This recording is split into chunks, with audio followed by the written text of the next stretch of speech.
Greetings, YouTube. This is your host, TransGoJobot, with Graf-X Motion, and I am here to bring you another live session of what I do when I do my animations.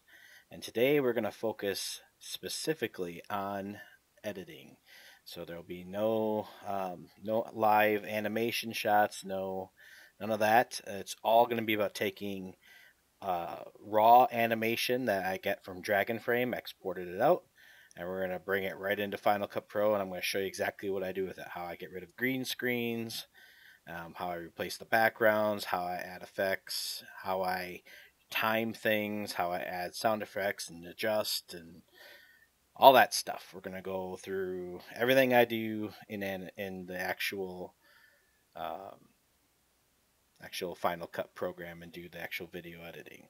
So hopefully you guys can learn a lot here, and I know not everybody has access to Final Cut Pro, but almost everything that I'm going to show you translates to other video editors. You just got to learn the buttons that does the same thing. So hopefully this gives you everything that you'll need here. Can everyone hear me okay? Let's start off with that. I just want to make sure that you guys can hear everything good.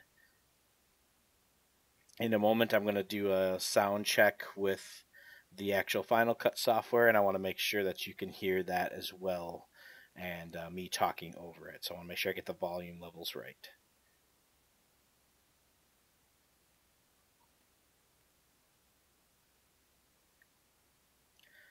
Yeah, Iron Fist is a good one, man. I can totally understand. You want to make sure you get your priorities straight. He's way more exciting than I am, so I totally get that. All right, let's go ahead and move over to Final Cut here.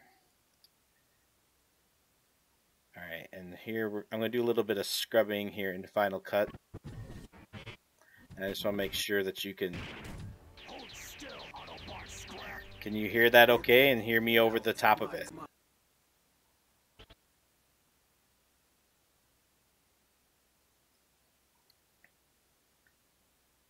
Yeah, I actually really enjoyed Defenders. So that's I was really happy with it overall. So that was a good one. All right, great. So we're gonna go ahead and get started here. Now, like I said, um, this is going to be all about video editing, and I'm just going to show you everything that I do. Yes, this is an in production. This is my actual project. This is volume 2 of Vector Sigma that I am right in the middle of, and so as you can see, I use hand drawn storyboards. I used temporary pics. I do all sorts of stuff. And then I replace it with the actual footage. So I'm going to show you exactly how I do that today. All right, so I'm just kind of scrubbing through here. I'm going to find where I want to be in my timeline, and then we'll go ahead and we'll start importing some things. I'm just going to warn you, it's going to be a little bit slow on my computer. Doing the live stream while doing Final Cut seems to be a little much for it, and I'm doing the 2-screen thing. So hopefully this will be good here. Also, if feel free to ask questions. I'll do my best to keep on top of those, but I've noticed that I'm not very good at catching everything. So if I miss your question, sometimes you have to ask it a couple of times before I see it. So please, I will attempt to address everything. So please do not think that I'm ignoring you, because it's unintentional if that's the case. So, all right. So this obviously is a picture, just a quick sketch of Prowl here, and then like here, this is a temporary shot where it's all just a single still, and then the actual animation is more like this. So there you got the animation to the temporary stills. And so right now we're going to be replacing some of the stuff. So if you watched my live session from yesterday, what we did is we set up the motion control rig, and we actually had a camera slider, and we set that whole scene up, and it was all about setting up the scene and getting ready to animate. but it went so long I didn't actually get to do the animation. Well, I did the animation last night and a little bit more today in the afternoon. And so today we're going to import the scenes that I did animate. This is nothing is scripted, nothing is pre-planned here. You're going to see everything that I go through, all the problems I run into. You're going to watch me work through them. This is meant to show you what it's like while it's actually happening. I don't want a polished video for you guys to watch because those are all over the places. You can get tutorials anywhere. What I want you to see is what it's like when people are actually going through it. And I find this is the truest way to learn, in my opinion. So if you got the time, you can watch. Great. I think you're going to get something out of this, and then hopefully you can apply it to your own animations. Um, this is the next part of Vector Sigma, so hopefully I don't spoil anything in here. But yes, this is volume 2, and I'm hoping to have it done by. I'd love to have it done by end of September. I just don't know if I'm going to make it, so it might be in October, and so we'll just have to see. These take me a long time, and I pushed this one back to do that contest, so that took a little bit of my time up. So, all right, let's. So this is the first scene that we're going to replace right here. This is some 4 stills of Optimus running, and he getting shot at by Megatron. So we're going to go ahead, and this is the scene we were setting up, and we're going to replace these still shots with the actual animation. So to do that, we need to go ahead and import the scenes. Oh, and by the way, in case you didn't notice, I'm already working on volume 3. So if you haven't seen that there, I'm already got that started. So volume 3 is on the way as well. All right, so back to volume 2. So right now, what I do, I'm going to show you a little bit about how I organize my files and how I organize my projects, so you guys have an idea on how I do things and what the numbers mean, etc. So when I write my script, I do break it down into several different scenes, and each scene is just corresponding number, scene 1, 2, 3, etc. So in this case we are in scene 3, and that's denoted by the numbers here. You can see on the top of the pictures, this is scene 3, and this is shot 9 in scene 3. And because these are still frames, this is frame A, this is frame B, this is frame C, etc.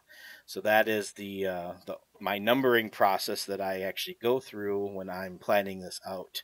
And so what I did is I shot scene 310, and that's the one I'm going to be replacing here. So we're going to go find scene 310, and I always have a corresponding event here that collects all the stuff in that particular section or scene. So this is all the scene 3 and all the shots that go with it. So I call it scene 300. All right, and so I'm going to go ahead and import the media. And we're going to go ahead and jump over here to I have an exports folder where I export all my stuff from Dragonframe. And then we have scene 310. Now, I do a couple of different things. Sometimes I export them as movie clips. Sometimes I export these as pictures and image sequence. I do them for different reasons.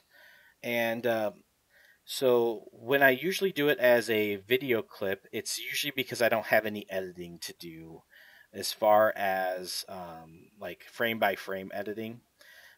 So if it's usually something I can either mask out or whatnot, and it's usually just one clip. So I try to keep them as movie clips as often as possible. But every now and then something happens where I need to export them as single frames. And so I did both types, so you can see how I import image sequences and how I actually manage just movie clips as well. So this first one here, I actually did it as an image sequence.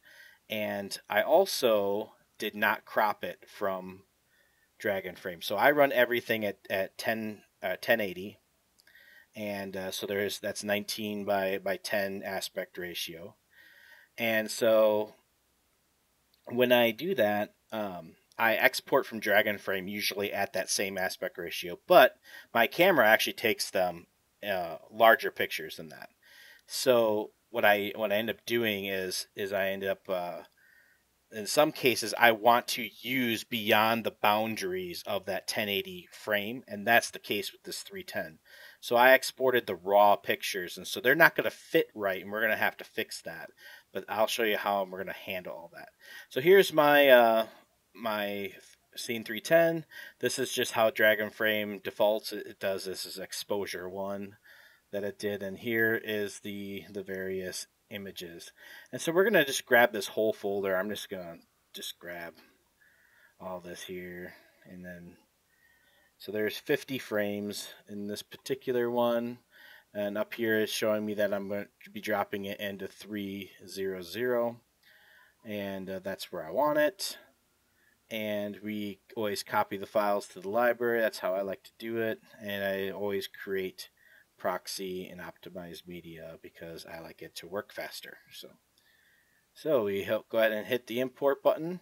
It pulls those into my system here, and then up in the top here, this is the task manager in Final Cut. It's showing you what tasks are running in the backgrounds. And so as you can see, this is the background tasks that are running. It's importing the media in the background. But even though it's importing it, I could still already start using it. But I'm going to let it finish here. It's going to import it, and then it'll do any like transcoding and whatnot, and it'll be all done. When there's a check mark, we're all set. Rendering is all complete, and we're ready to go.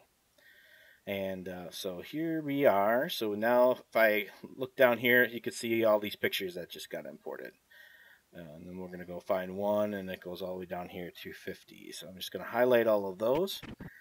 Now, the way I like to do image sequences, I find it the easiest to skip to the very end of the project, throwing them in at the end and retiming them. Because otherwise, sometimes it will throw all your stuff off if you kind of drop it in the middle of your project. So I like to do it at the end and then bring it back over. So that's what we're going to do. We're going to just skip all the way over here to the very end. All right, so here's the end of the credits. And here we are. So we're just going to drop them all right in here. So I'm just going to drag these all, and it's going to drop them in place. Now they pull in at, I don't know, something like 10 seconds a piece or whatever. They're really long. So what we need to do is we need to shorten this down to 1 frame, because my project is actually at 24 frames per second as a project, and I shoot at 24 frames per second. So every one of my frames is 1 frame in my project. JRF Productions, how's it going? Any other questions I can answer for you guys right now? Or are you guys good so far? Just let me know if I need to do any. So then what I'm going to do is I'm going to press Control D for on my keypad here. And by pressing Control D, it changes the timing to actually let me specify a time to the highlighted frames. So right now, since this frame is all these pictures are still highlighted for me dragging them in, I'm going to change this just to 1. I'm just going to put 1 for 1 frame. And so when I do that, as you can see, they all squish down to 1 frame. Once I have them at the right frame rate, then what I'm going to do is I'm actually going to right click on it. I'm going to create a compound clip. So I'll go ahead and create a compound clip, and we're going to call it, this is scene 310, so we're going to call it 310. And we're going to put it in the 300 folder and hit OK. And then this, in essence, just turned this into a clip. And this is a weird thing with Final Cut. For some reason, sometimes it likes to change my order. So here, I'm just going to grab this and pull it out. All right, so now we have this clip. And so if I go inside of this clip, this is another thing that Final Cut does, and some other people have on other programs have a similar behavior, where every now and then they will add these black spaces in between. And so I found a really fast, easy trick to get rid of these things. So if this ever happens, and I'm kind of glad this did because this doesn't always occur.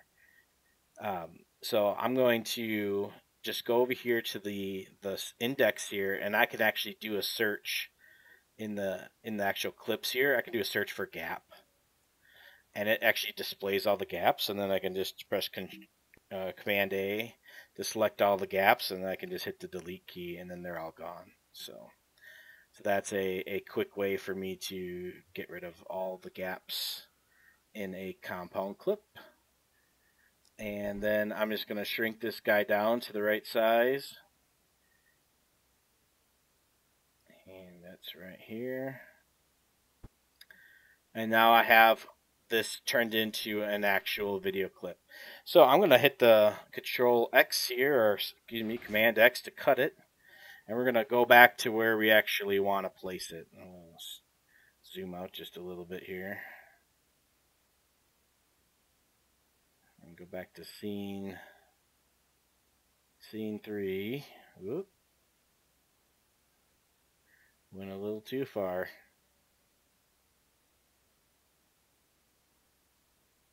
Do scene 3 here.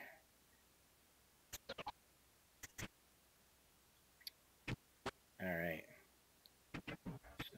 So it's right in here.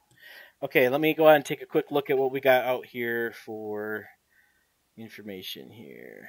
Have I found Nitro yet? I have not found Nitro yet. That is driving me nuts. So I could not find that guy to save my... We have not had Wave 2 Deluxes, Wave 3 Deluxes in my area, and I've not seen Wave 3 Voyagers anywhere in my area. So yeah, we've been having a hard time finding stuff. Well, thanks, JRF. That's awesome. I'm really happy that I inspired you because I've been inspired by other stop motion animators. And so if I could do the same for others, I'm thrilled. That's awesome. And let's see.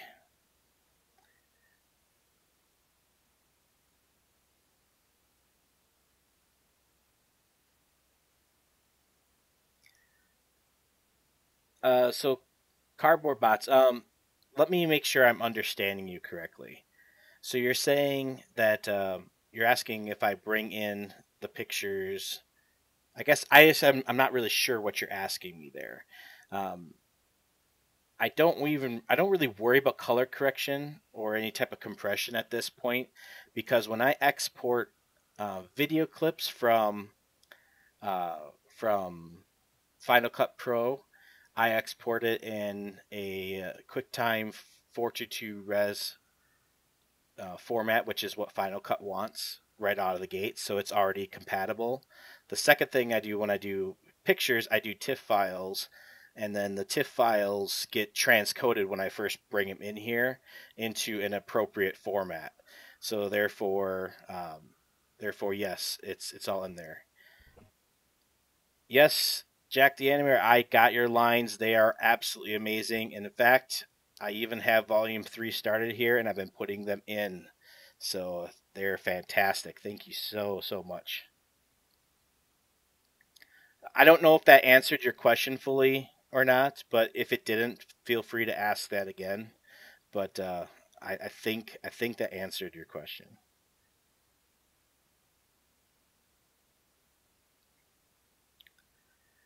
Let's see. How do I keep my figures from falling over when I'm moving them? Um, I use lots of different methods, but my primary way is tacky putty. I like to stick tacky putty on the bottom of their feet. And that's why I also enjoy shooting them with you don't see their feet. So it makes it nicer because you can actually put more things down to anchor them in place. But it also works against you sometimes when you're trying to do actual walking or running motions. Then they're as helpful as they are, they're also a pain at the same exact time.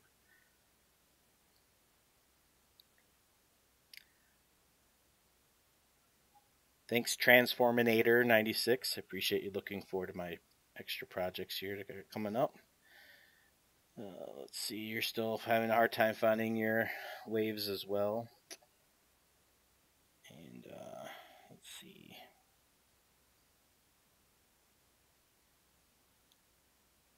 Happy to be an inspiration to anyone. That's awesome. What does Transformers have to do with this? What does Transformers have to do with this? So,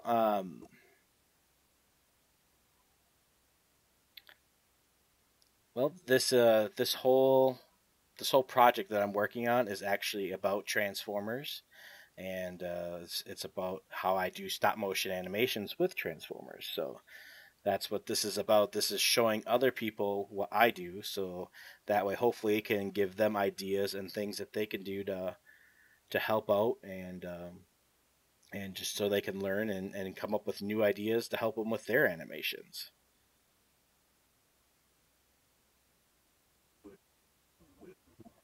All right, so let's go ahead and continue on, shall we? So I'm just going to go ahead and paste that clip in that we cut. And so here's that clip, and as you can see, it does not fit the screen. There is actually a border around the edges here because, like I said, when I exported this picture, the aspect ratio was a different aspect ratio than what my project's in, and I did that on purpose because, as you can see, his head is very close to the top, and it was actually cropping off more of his head, and I wanted to get as much of it as possible because my setup was a little bit too close to the top, so I should have probably adjusted a little bit more, but even so, I want to go and use as much of that top part as possible. So I'm going to place this underneath all these laser blasts here. Yep, just like that. And right here. Okay, so now that I have it placed in the position that I want, we're going to go ahead and actually start formatting this to the right size. So I'm going to go ahead for right now. I'm going to remove this panel here just to give us a little more workspace. And so now we'll just be focusing on this area over here on the right hand side. So with my clip selected, so first thing I'm going to do is I'm going to scale it up. And I found that right around 125% seems to fill out the screen, but it's actually a little bit under. So technically I could get as little as 120. And so now it's filled out to the screen on the edges, however, it's still cut off at the top. So this is where I would actually drop down the Y and actually bring this in and get it lined up right to the top and there. So now, as you can see, I'm using the top portion of it, and I'm using as much of the usable space that I actually want to see as possible. So obviously the laser blast was from the temporary, and it looks like it's shooting them right now, but that's not what we need. And so what we're going to do here is I'm going to zoom in a little bit.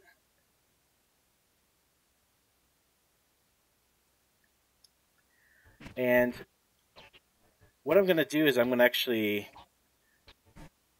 looks like I'm overlapping a little bit. It's probably not a big deal, but yeah, I think we're gonna go ahead and just overwrite it right where it's at. So then what I do is once I get it in the position that I want, I go ahead and I overwrite this to the primary storyline. Now that just overwrote all of the temporary pictures that I had in place, and I put my new picture in place. And now it's just a matter of fixing up the effects, removing the green screen, etc.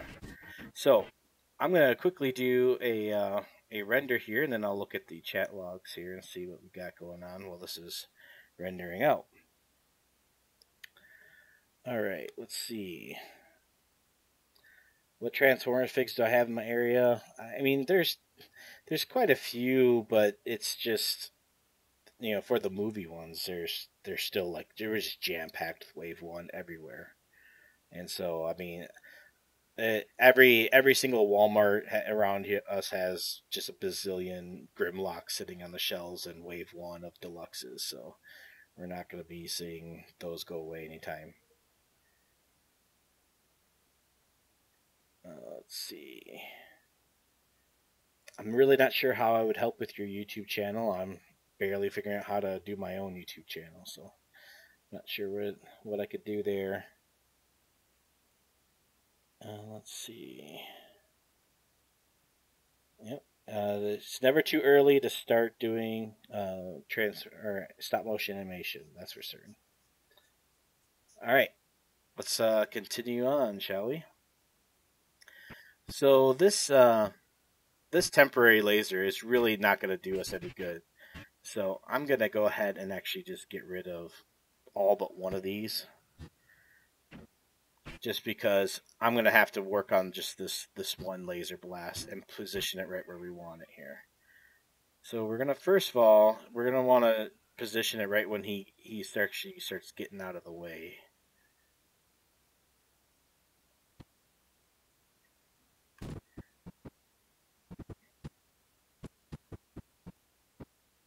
So it looks like this frame here, he's fully out of the way. So let's zoom a little bit farther in so we can see even better. So there on that frame, we have that. I'm going to zoom out so we can see a little bit more of our work area here. And as you can see, this is called Blaster Bolt, is what this plugin is. And so what you do is you tell it where you want the end position to be, and where you want the starting position to be, and then it goes ahead and creates the laser blast however you want it. So we'll do something like that. That looks good to me.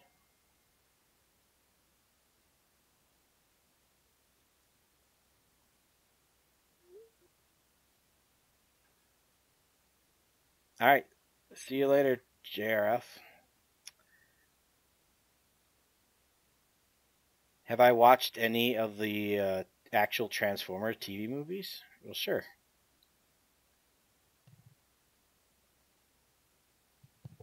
I've seen all the movies. I've watched almost all the series. I had a really hard time getting into Robots in Disguise.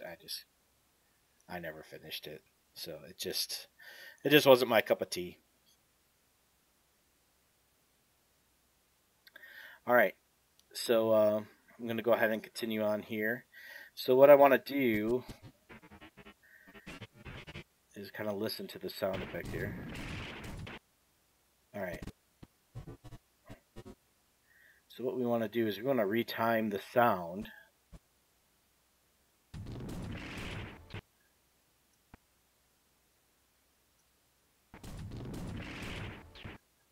Okay, so what happens here is this is pretty... We're going to want this sound to start beforehand so it sounds like it's coming at him.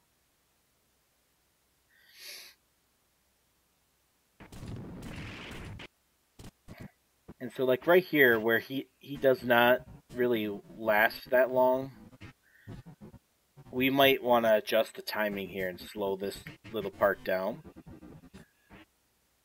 And I think that's what we're going to do. So what I do is I break this and I find out where I want to resume the speed.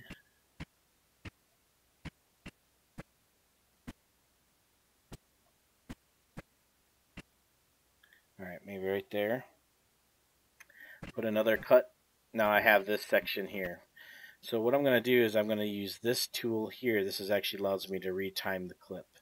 So I'm going to go to custom here and I'm going to set the clip to a different rate. Let's try 80% here. So it's going to slow it down and it stretched things out a bit. And let's go ahead and render that out and see what that looks like. Hey, Money Man. Let's see.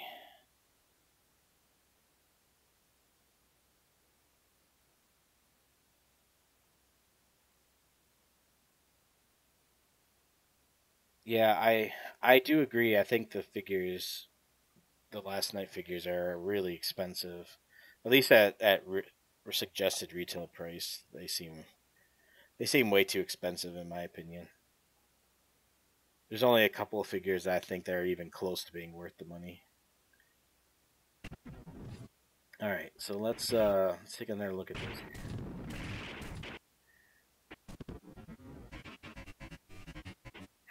I like that. I like that better.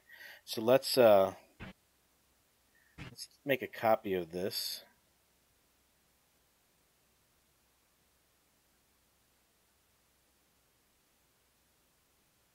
That's too many.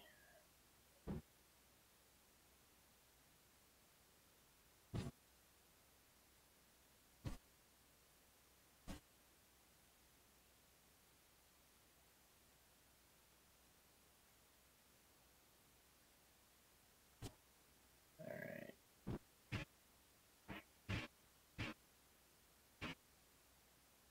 I think we can do one more here. And then we'll just change this M position. So it appears to be going past them.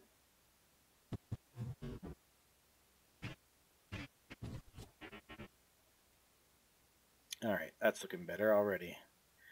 We haven't even started on the green screening on this yet.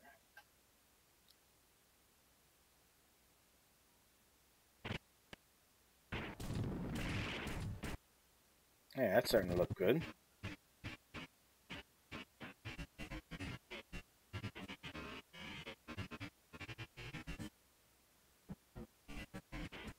We might even want to speed this up a little bit. Let's see what that sounds like if this is faster. Let's try twice as fast. I don't know if this is going to sound good or not, so let's find out.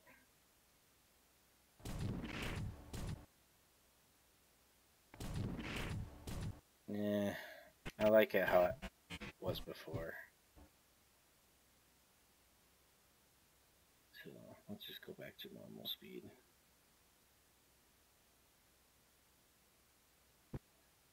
Now, what we can do though is we can add a couple more of these here, but this time we're going to actually make it look like it's flying in. So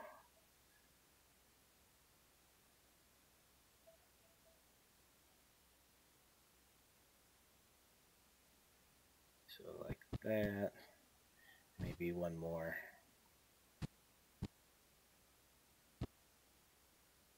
And then this one we'll do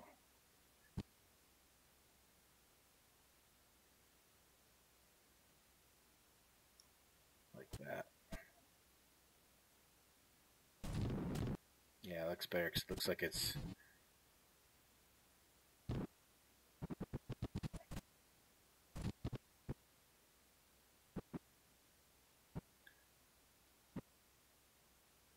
Alright. Let's see.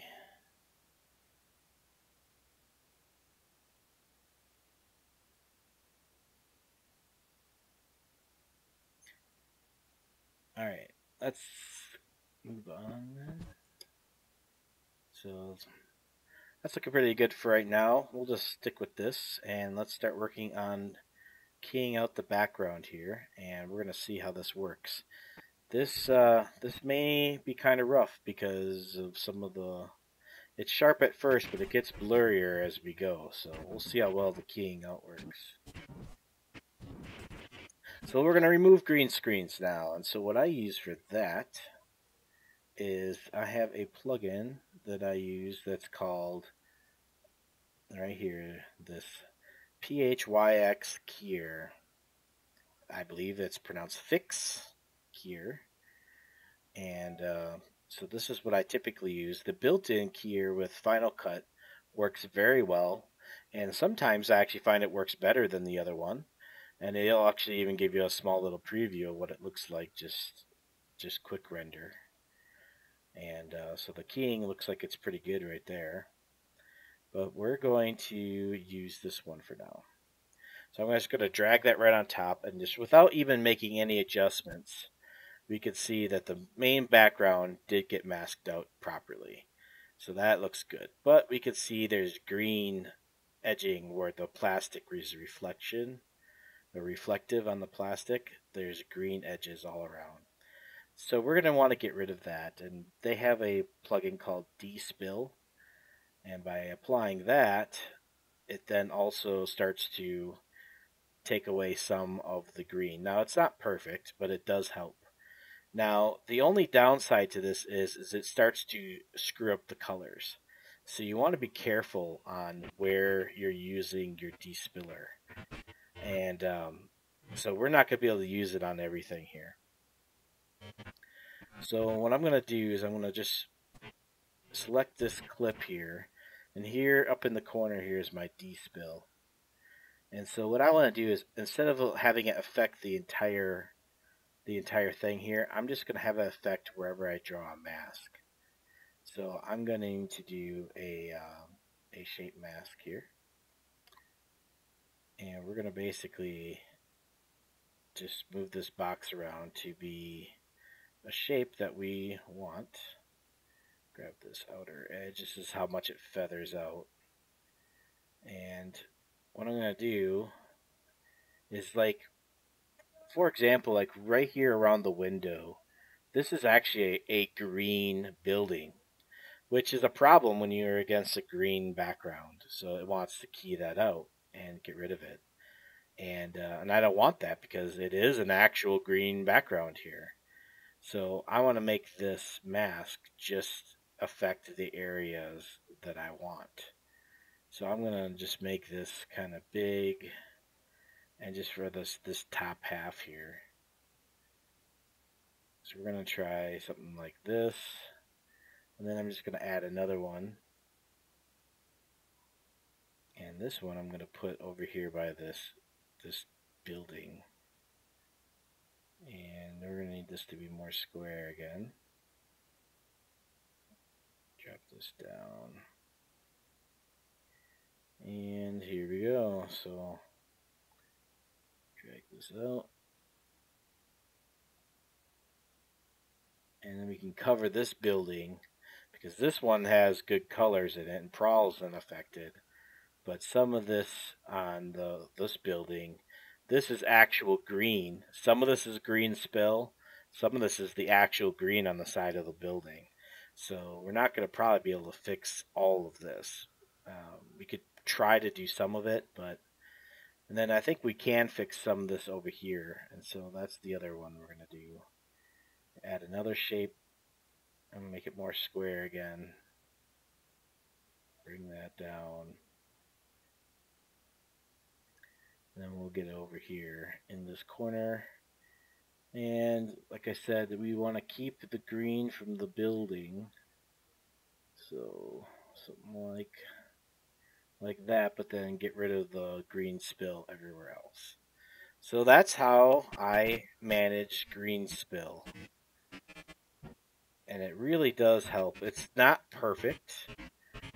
These are plastic toys that reflect, and so I can't always get it in there. And if there's a spot that really bothers me, like, if I'm seeing it, I might add some more of these, and then I might even start animating and keyframing these masks to move as the image moves. So, but for right now, we're gonna leave it like this.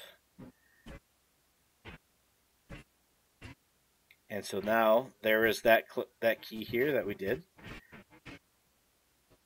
And so we're going to go ahead and do a similar thing here. We're going to drag in the keyer here and drag in the keyer here.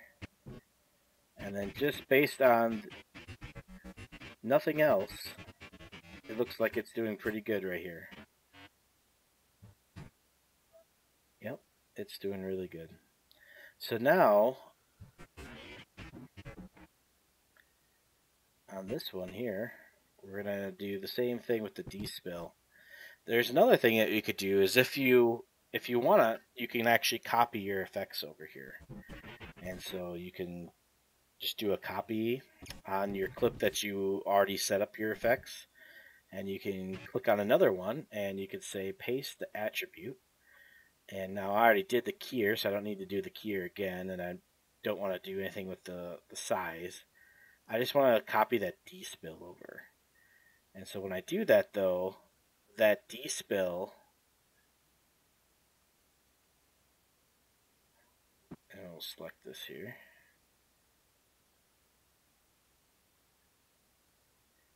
And as you can see, there are these 3 masks.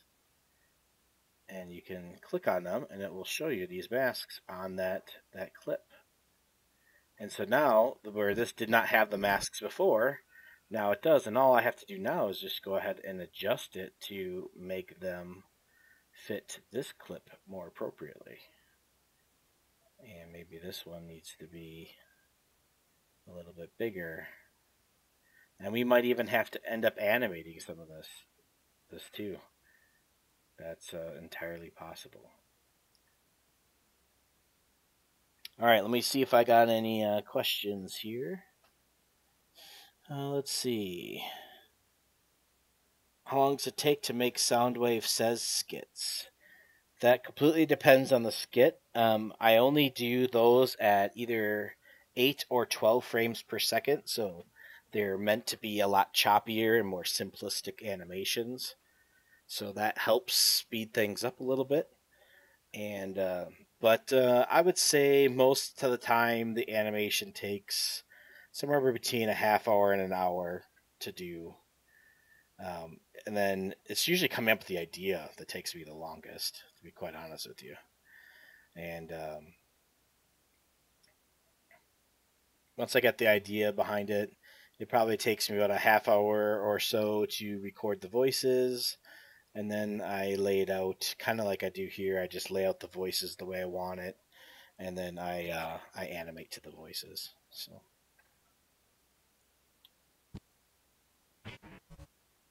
All right. So here we have just a really, really rough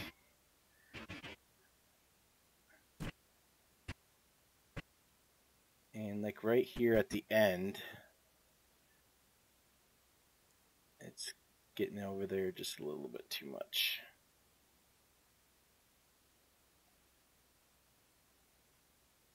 So I think that's gonna do it though. Yep.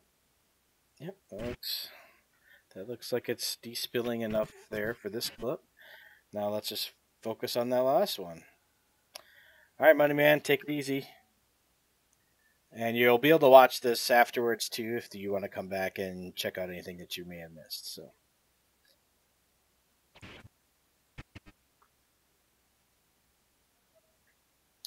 Like I said, some of this stuff is not extremely exciting because this is how it actually is. It's stop motion animation is rarely exciting, so it's a lot of long, tedious work that gives you a very very small amount of results in the end. So, but I think it's good for you guys to see what people go through to actually make these, so you can appreciate the effort and the work that's put into each of these.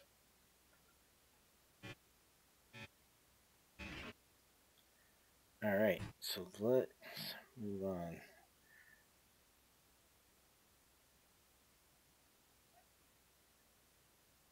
I appreciate that. I mean, yeah, it is a lot of hard work, and it does. You know, I don't make money doing this, so it's not like this is my job or anything. This is just a hobby of mine, and so I just do it as I have spare time, and I really enjoy it. It's a lot of fun. I wish it were my job. That'd be pretty cool, but it's not. So, all right, I'm gonna do the same thing here. I'm gonna paste in those the despiller, so I don't have to recreate all of those again on this key. And that definitely makes a humongous difference when that despiller is there. And in fact, this clip here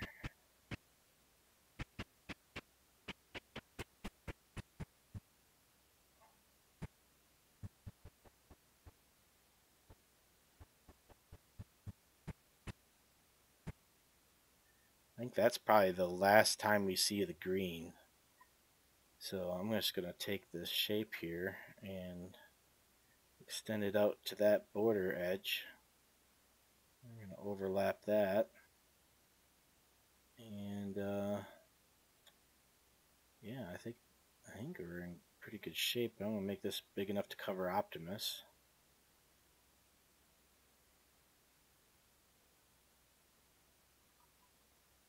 And I think we have most of the picture represented here.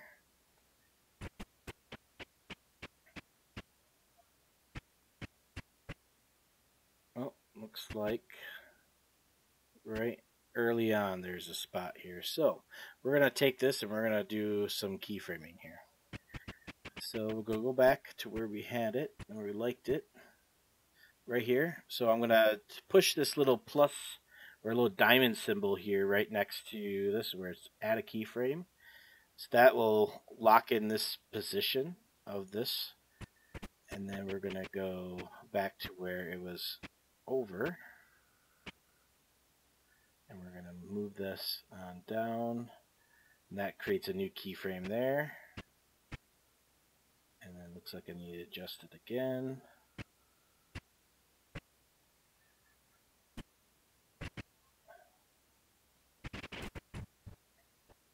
There we go. That seems to solve all of that now. All right, let's see what we got here. I doubt Hasbro's going to be hiring me, so they'll probably sue me before they'll hire me for using their toys and stop motions. Let's see. It takes an hour to make a minute. Yeah, for you, it takes me like a week to make a minute for me or more. So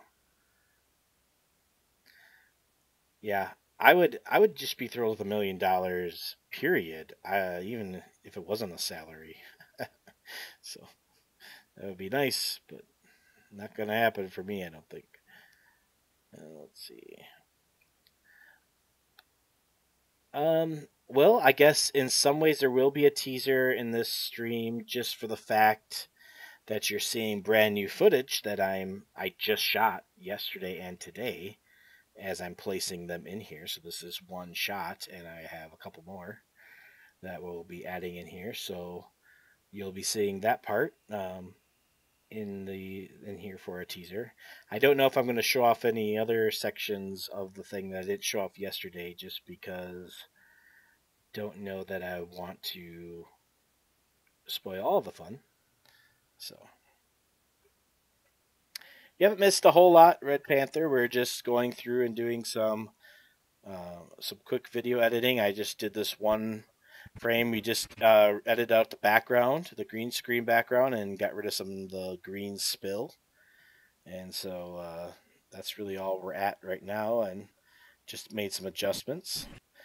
So let's go ahead and render this little section that we've just worked on.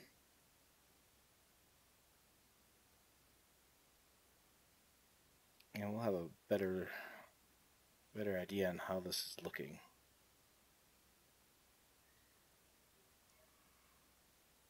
So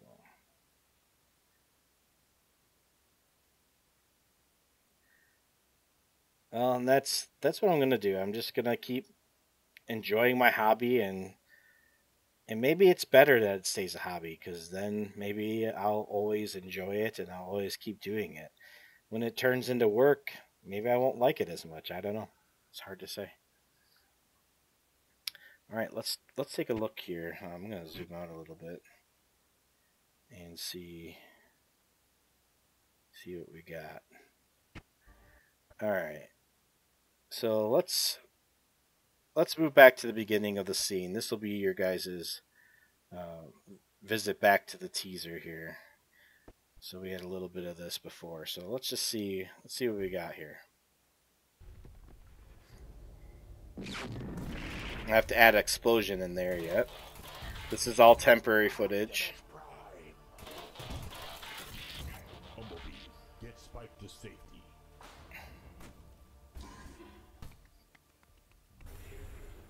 Hand over the human, and I will let you live. You'll have to go through me, Megatron. With pleasure. Hold still, Autobot scrap. Alright, so that's looking pretty cool. Alright, let's go ahead and add in a temporary background like I mentioned before. I always use the same temporary background initially in all my shots. It's this desert background with a blue sky, and then eventually I replace it with the appropriate cityscapes or whatever I need to do. But we'll do the same thing here. So right now it's just black, and so let me go ahead and grab that desert background, and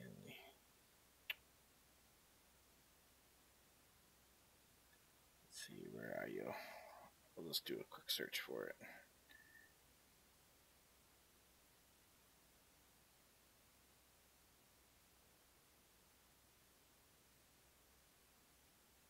There we go. Alright, so here's my desert background. So we're going to place that just below these green screen clips. And then right here, we're going to move this to the edge of the frame. Oh, also with Final Cut, I'll show you something here. There's this little bracket that indicates this is the last frame of something. So there's one of the things I'm up against is the last frame, and so you can see it's this first piece of footage here that I'm up against. It's also the starting frame, so this is the starting frame here of that, and it's an ending frame as well. So it's the ending frame of this scene, and it's the starting frame of these gunshots. So because my actual animation went over by a frame or two. So, which, speaking of, I should probably fix these here right now while I'm at it. We'll just adjust those, and then here, we're going to take this guy, and there's a keyboard command that I usually use. It's Option right bracket, and it just pulls that in right where my marker is. And so now I have my background set just where this is. And so without making any changes, as you can see, there is my temporary background there behind Prime.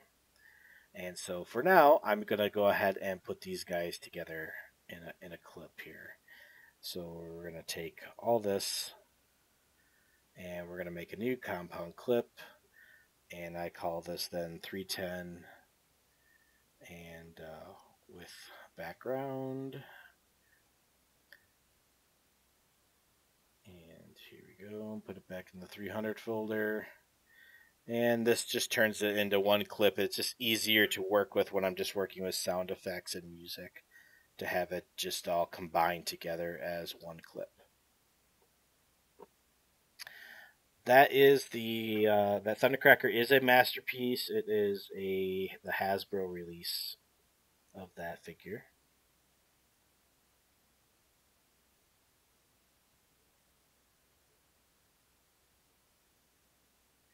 I have not done any episodes with sound, just on sound editing yet, so no voice editing stuff yet. All right, let me just quickly do a render here, and then we'll get on to the next clip, and you guys can see the next thing that I did.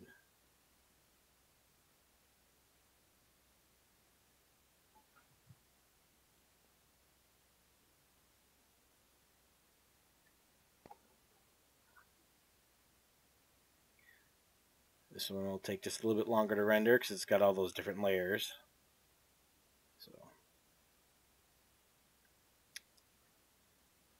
hey siblings reviews, how's it going?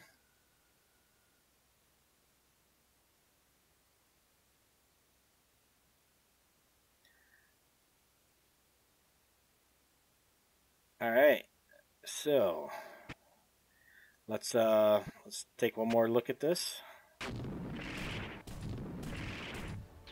Yeah, that's looking pretty cool, and that's not even with any motion blur applied to it yet. So that's just the raw footage. That's looking good. I have lots of classics figures. I just don't animate with them very often. Actually, I don't think I've ever animated with them. I take it back. I was doing classics figures when I was learning how to animate and doing test things that I've never posted. So when I was learning, I'm not recapping yesterday's live stream. It's extending beyond it. So yesterday's live stream, as you remember, we did not get to any animation. So I did the animation afterwards, and so today is about after I'm done with animation, bringing those animations into the Final Cut Pro, editing them, how to remove the green screens, how to adjust the timings and effects to make it look good, etc., etc., etc. So, hey, I appreciate the sub.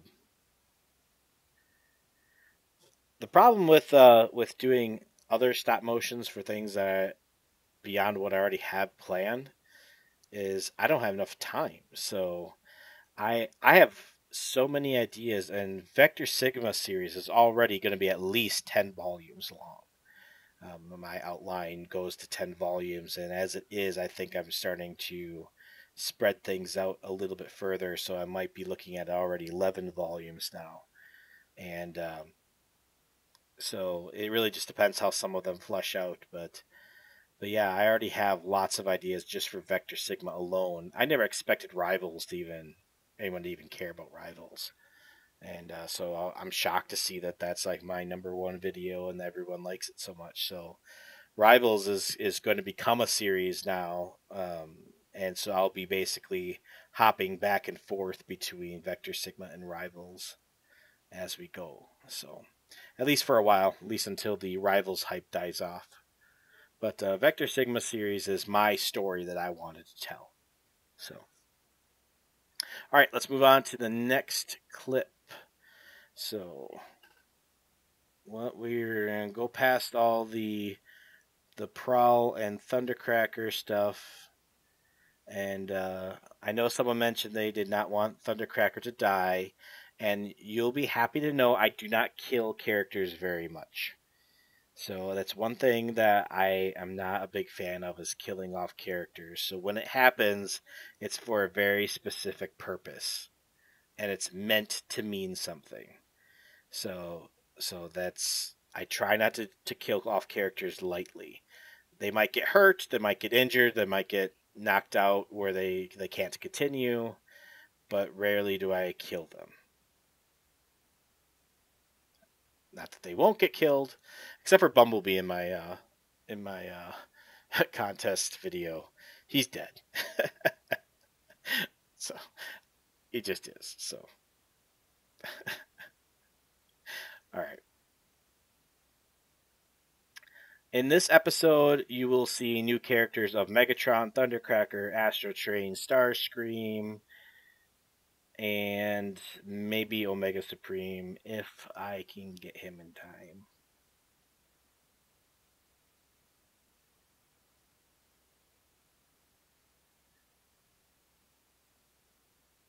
So, all right. So what we're gonna do now is we're gonna replace scene.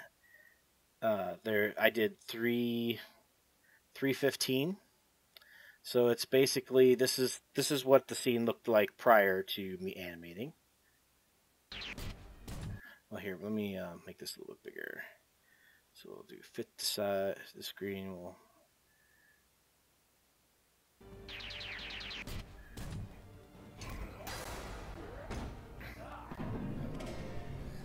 Ooh, you can actually feel the effects. I wish we could have seen this movie in 3D. Yeah? You sure you want the movie to jump out at you? So anyway, so this is what we're going to be replacing here. So as you can see, I already did the green screens with the theater scenes and all that. Replace those shots, but we're gonna do 315 next. So same process as before. We go over here, we hit the import button, and we go and bring in our 315. But this time, instead of having separate pictures, I'll show you how much nicer it is working with a clip. And so this is why I try to do clips whenever I can. And so let me find my 315. There it is, 315. And I might as well go ahead and pull in 317 right away too, because that will be the other clip that we're going to work with today. So I'm going to import those guys right now, and we'll let this complete here, and I'll take some questions.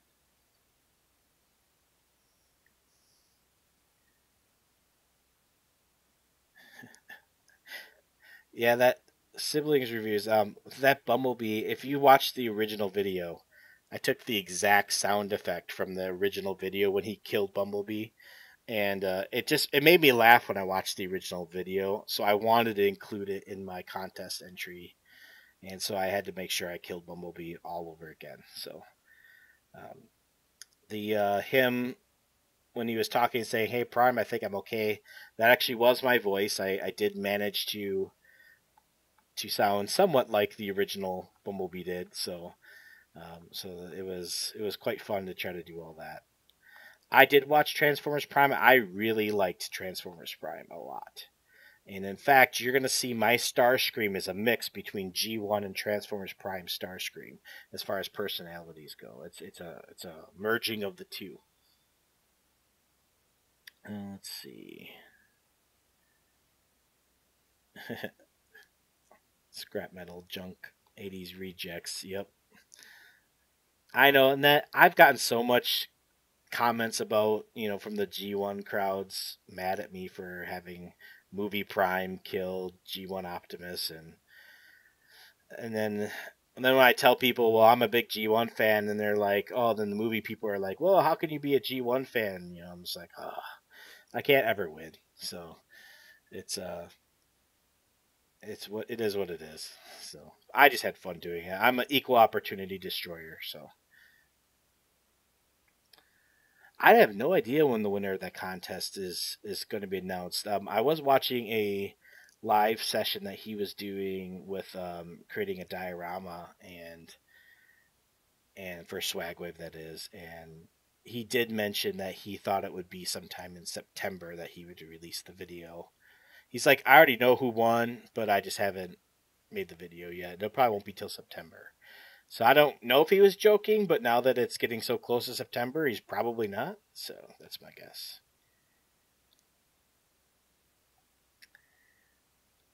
Let's see.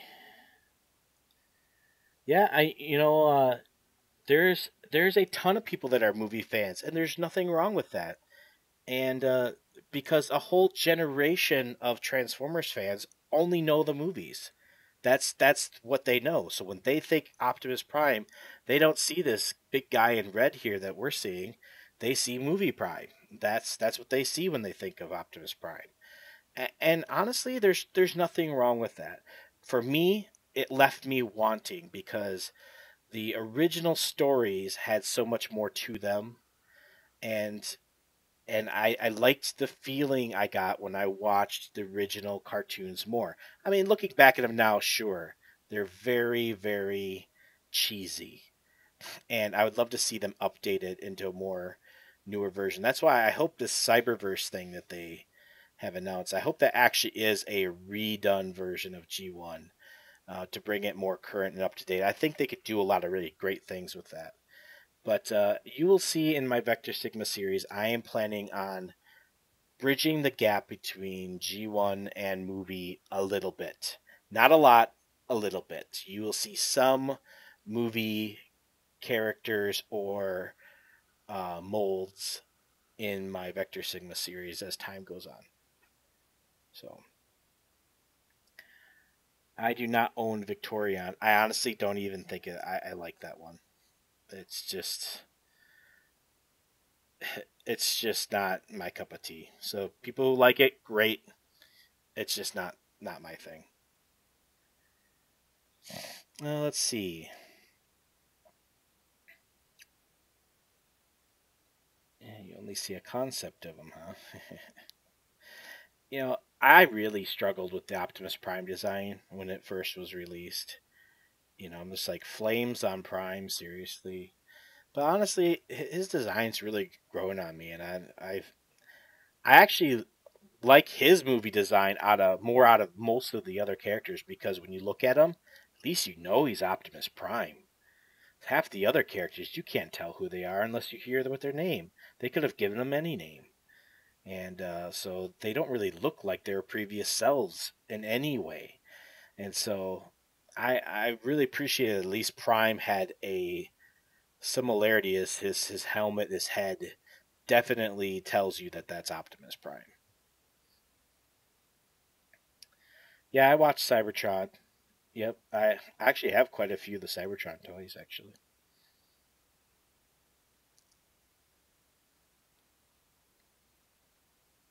Yeah, TF5 did not do it for me either. Although, um, when it comes out on HD, I always edit the Transformer movies for my kids, and so when I do that, I actually sometimes change things, and so it will actually become a better movie when I'm done editing it. So the the graphics motion cut is seems to be superior than the Michael Bay cut. So yeah, she might be the Wonder Woman of Transformers, but I just think she's ugly. So I'm sorry, but I do not like her color scheme at all. That just did not do it for me.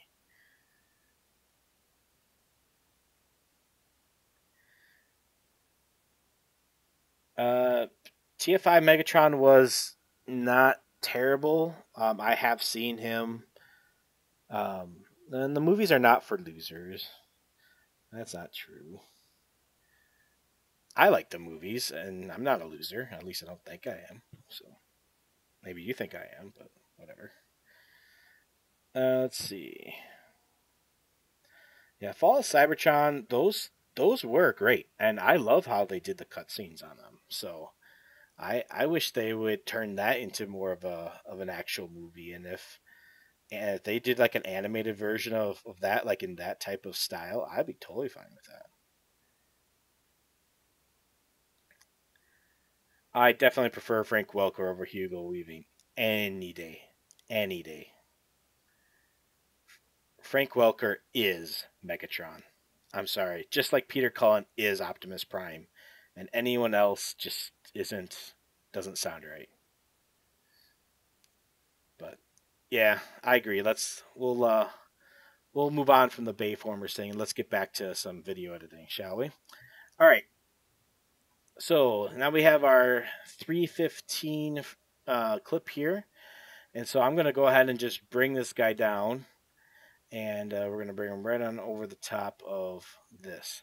Now it's going to look really long, but in the reality, what happens is when Dragon Frame, when you leave a space blank with Dragon Frame, it fills it in with that same frame up until you go. So there's going to be a spot here where it's just one solid picture. See, it's not none of the pictures are actually moving.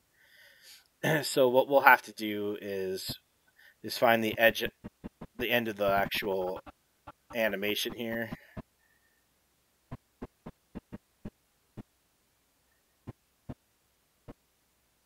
So we'll start it here. We're gonna cut it at this point here,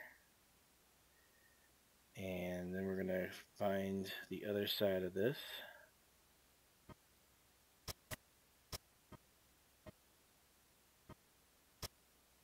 All right, that's perfect. So and we're going to go ahead and cut this right here at this spot. I'm just using Command B to cut it. That's the cutting tool. Otherwise, you could do a cutting tool here, blade. That's another way of doing it. I'm going to select this clip. I'm just going to delete it because we don't need it. And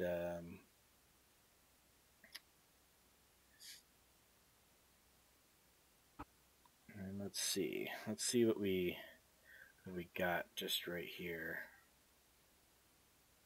Let's do render all. Let's see what we got. And you got a box signed by Peter Cullen. So did you actually meet him too? If so, I'm totally jealous.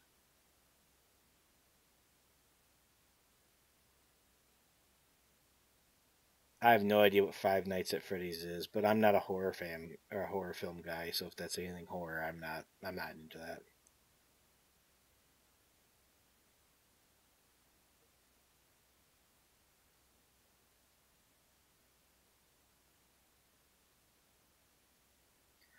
Yeah, the leader class Optimus is okay. I still like the Voyager one better though, from the TF5 line. So Vector Sigma Volume One, which was basically 9 minutes, that took me 9 months to make. So now, granted, I did a lot of learning in that process because I had never made a stop motion video before. So Vector Sigma Volume One was my very first, other than like little test shots, but it was my first actual story, and uh, and so that was my. It took me 9 months to get that down. Uh, I hated that about the cartoon movie, the 1986 movie Red Panther. That my brother, I was pretty young then. My brother said when he took me to it, because he's older than I am, he said that I cried when Optimus died. I don't honestly remember, but it's probably true. So, but yeah, just seeing even to this day, I hate watching all those seeing a Wheeljack there all in pieces, just in the background. You don't even get to see how he died or anything, and at least they kept Jazz. Like, he was cool. So, but let's see.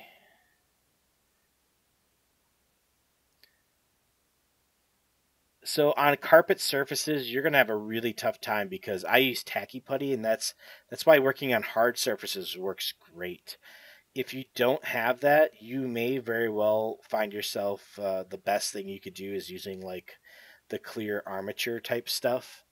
Um, those are probably going to be your best bets, where it's just like the clear display stands where you can hook it onto one of the guys and keep them from falling over. But that's one of the hard things about doing stuff on carpet, and why I would never do an animation on carpet because of that.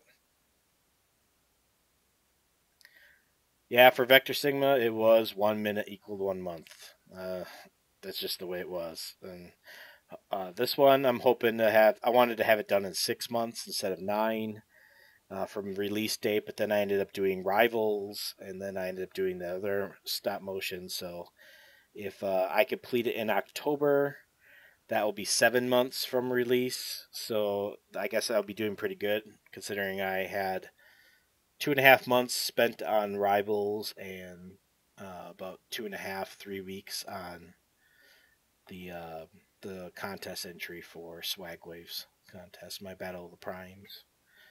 That one I did pretty fast. I was actually pretty impressed with how fast I did that one. For me, it was pretty quick. Let's see.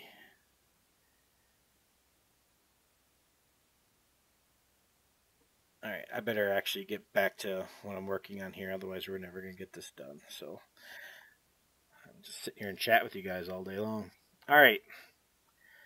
So what we're gonna do is we need to find the last frame of actual action here,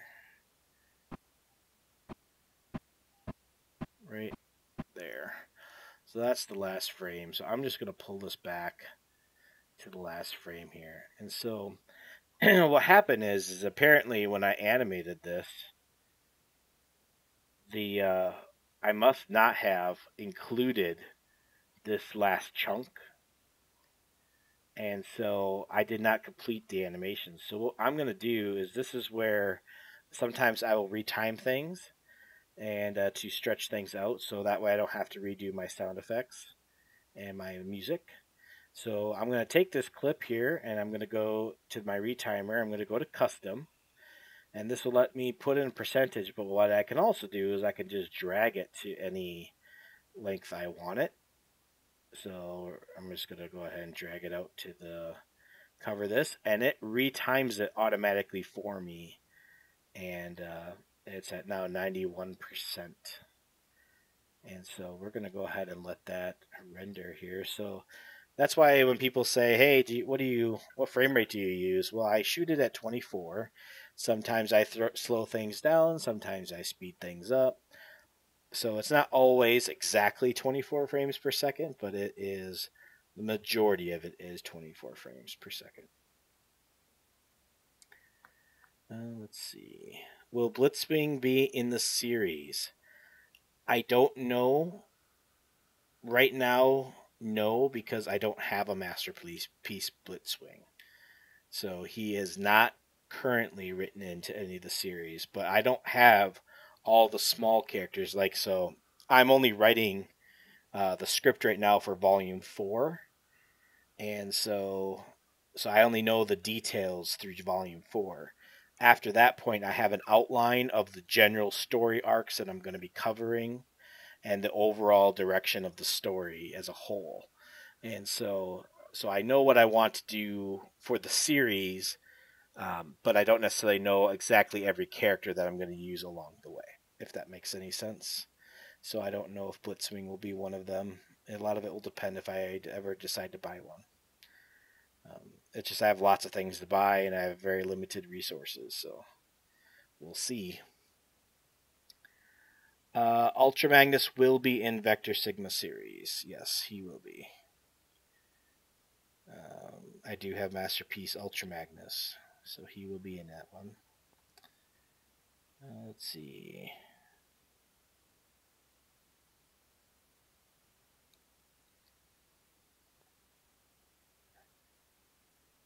So you got Optimus for 2016 Christmas, I think you said. Let's see. Where's that? Let's see. Okay, what's the best way to have my Transformers character wheels move in robot mode when moving? Any tips when they're moving? So you're saying are you asking about like when I did the Transformers Rivals, how Barricade's wheel kind of spun when he put his leg down? Is that kind of what you're asking about, having the wheels move? Voyager Prime is good, but the Megatron is trash. I really like the Voyager Megatron. He's actually one of my favorite ones. If you're unless you're not talking about the last night, maybe you're talking about a different one. Best frames per second. I use 24 because it doesn't require me to figure out how to convert it to do my I do all my projects at 24 frames per second. So if I shoot it at 24 frames, they just match in directly. It also makes the motion blur work better. And if you don't have pauses in between your frames. So that's why I prefer the higher frame rate, and it also looks really good, but it's a lot harder to do. So if you're starting out, I recommend that you go with 12 frames per second, and that seems to be a good number. That gives you enough things that you can do, where it still looks really good, but yet it's a little easier to do. Uh, will Megatron crush Optimus with his bare hands this time? Well, you're going to see in just a moment what exactly Megatron does to Prime here. So that will something you will see in this live session here. I don't know if I'm going to do a Transformers collection video. Half my stuff's in totes, so I'd only have a room to display about half my collection. So just pretty much Masterpiece and some movie and some classics, I think, are basically what's out on shelves or in display cabinets. And my office is also my studio, so it's always a mess. So that's just the reality of it. Will Jetfire be in the series? Well, if you watched my previous video, you might have a clue on the answer to that. Do you prefer Bayformers or G1? I will always be a G1 fan first, but I do like the movies for the most part. I don't like everything about the movies, but I like some things about the movies. When Megatron dies, you're assuming Megatron dies in my series. So, will Galvatron be in the series? I don't know if I can answer that question. Let's see. Will Ape Face be in Vector Sigma? I have no plans for Ape Face. He's a character I never got into, so I don't know that I'll ever include him. Let's see. Yeah, I love the Megs from last night too. I think he looked really cool. Yep, the Megatron figure is really good. I really like both Megatron and Optimus in the Voyager line. Let's see. Yeah, you got a nice haul there, Hound, Drift, Prime, Megs. I have not seen Drift anywhere. We've not seen any of the um, Wave 2 Deluxes. Let's see. What's your favorite and least favorite Transformer series?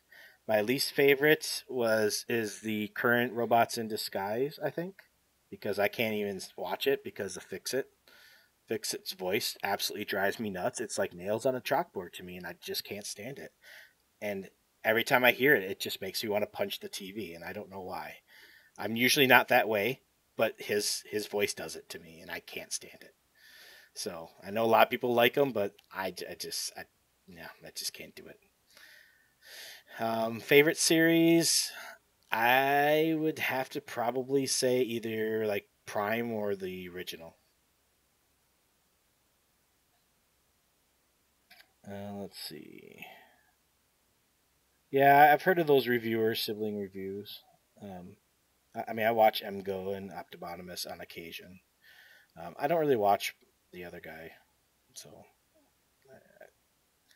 MGO kind of makes me laugh sometimes, so that's pretty cool. Yeah, you're right. He's in the cave with Spike and the Vector Sigma. Yes, there will be Arrivals Part 2. It will be at the probably around the end of the year. If it'll be after Vector Sigma Volume 2 is released, then I'll start working on Rivals Part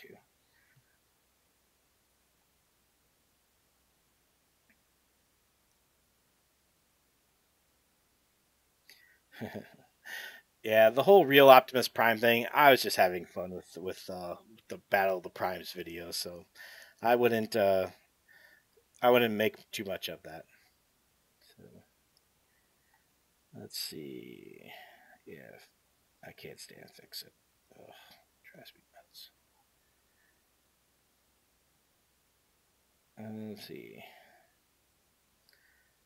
Yeah, I just can't get into Robots in Disguise. I just can't. I've tried and I've tried and I've tried.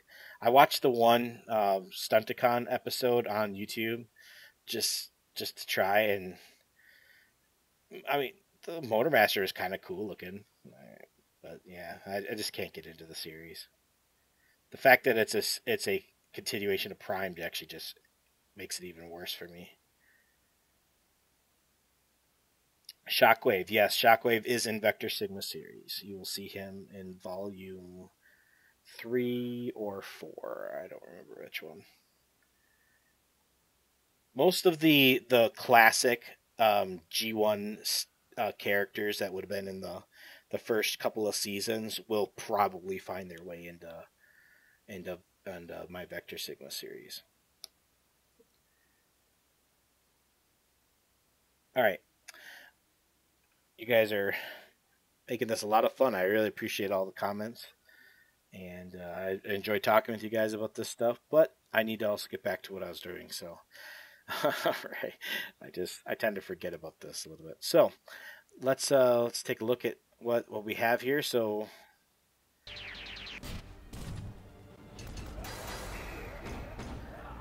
oh, let's see. This had sound with it, so that's first thing we got to do is get rid of this extra sound. So detach this audio and get rid of it.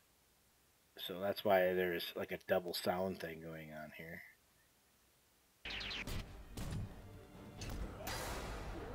Yeah, so all my timings are off. So we're going to have to fix all these sound effects here. And I need to add like a sliding sound effect for him sliding in.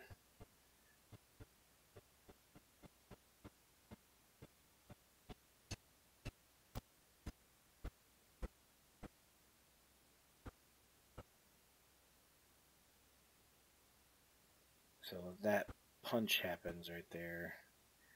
We need a punch sound effect. So we'll slide that over.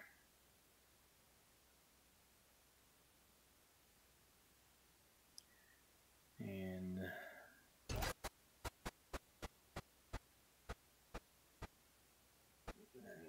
here, move this sound effect over.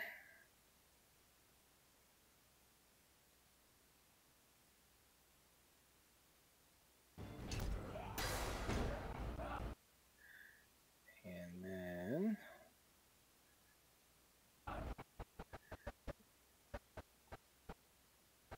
there's the punch. So we adjust this sound effect.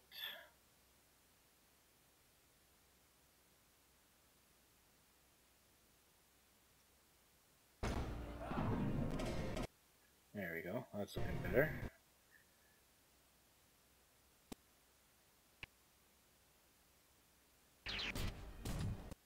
So these need to be disabled because we're not having steps, I'm having slide. So I gotta do sliding effects. There, that's looking better.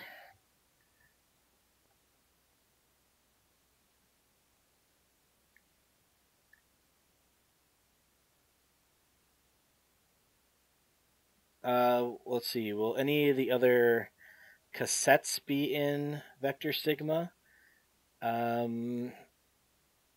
Probably not right away. Not right away. So, I don't know for fact on that one.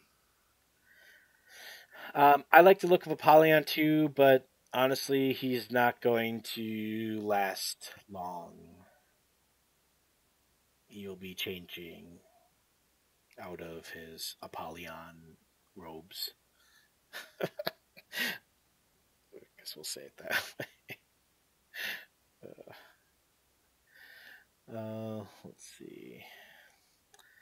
I don't actually have a Ratbat cassette, so that's one of the cassettes I don't have. So he's going to be a little hard for me to include when I don't own him. So.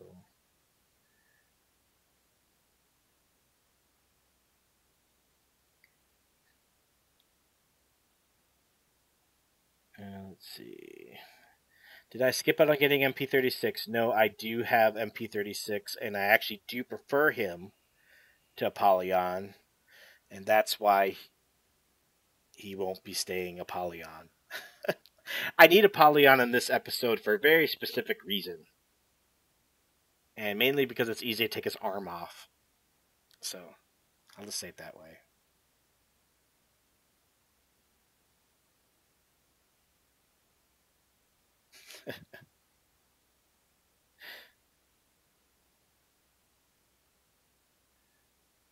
Yeah, Optimus is going to get his butt handed to him here pretty bad for a little while.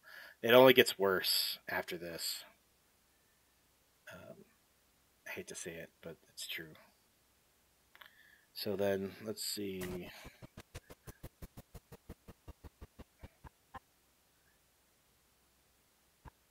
Alright, so this one's good. So this one I'm just going to overwrite to the primary storyline.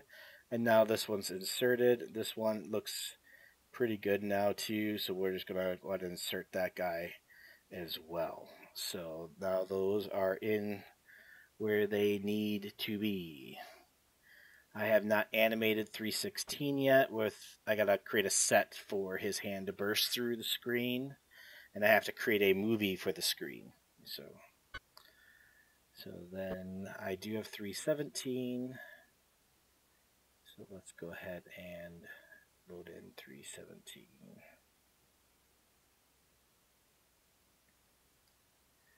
And 317.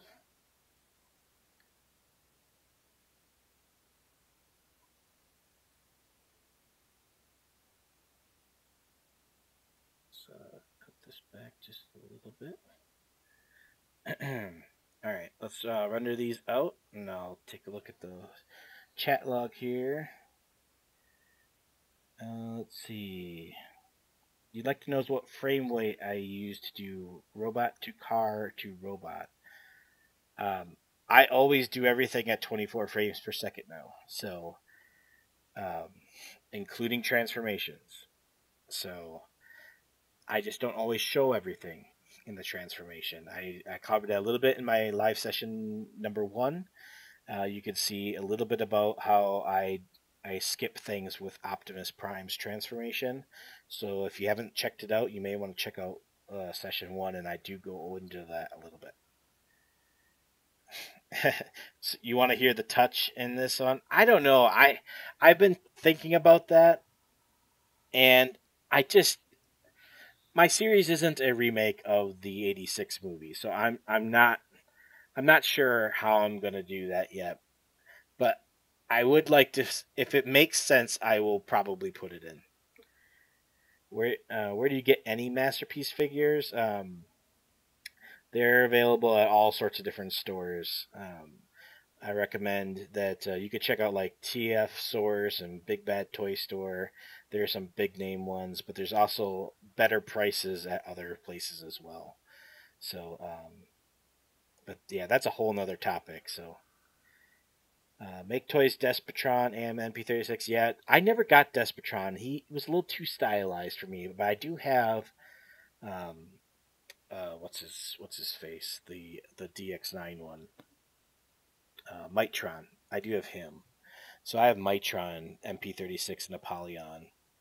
And until MP36 was announced, Mitron was going to be my Megatron for the movie. So, but yeah, so I guess he got replaced. I am not in Canada. I'm in the United States. Alpha Trion. If I could find a good figure of Alpha Trion, yes.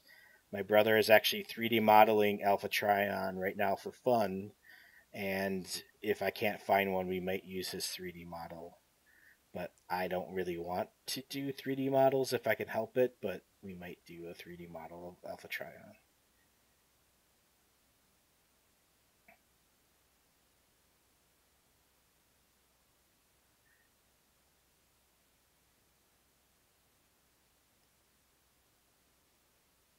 Let's see, the mom's face, though, when the 3D effects happen. Oh, yeah, she's she's a little freaked out here. How long did it take to get all these Lego sets? I've been collecting Lego sets forever. So it was. It used to be I used to collect Star Wars and Lego. Then I kind of went to just Star Wars, and I kind of went to back to Transformers. Then I was Transformers and Lego, and then I started. When I saw the Lego movie, I'm like, hey, I can make a big city like that. I have a lot of buildings, so I started making a display. And then once I got a really cool display set up, I'm like, hey, it would be really cool to do a Transformer stop motion in this. And that's what gave me my idea to look up stop motions on YouTube. And that's when I got inspired by watching other people's videos. And I decided to start my own. That was like 2-ish years ago. You saw Marcus at work? That must be Jewel.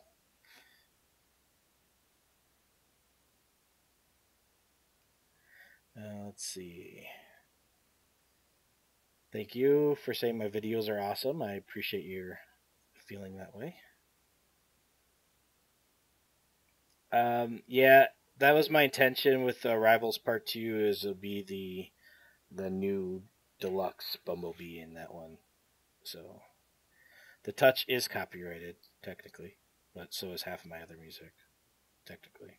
So I do have over 2,100 subscribers. That's amazing. I cannot believe how fast it's been growing, and very, very humbled by that.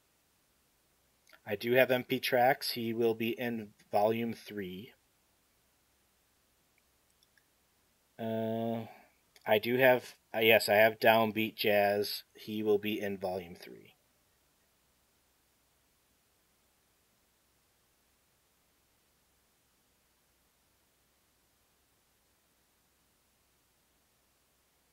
No, I have not seen those deleted scenes. I'd be interested if you had a link for those. That'd be cool.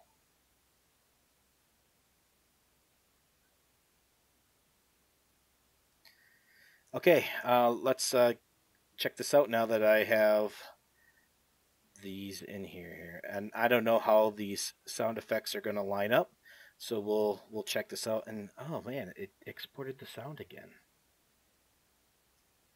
I have to check my settings because I don't usually export the sound. Okay, so let's take a look at this scene now that we have some actual animation in here.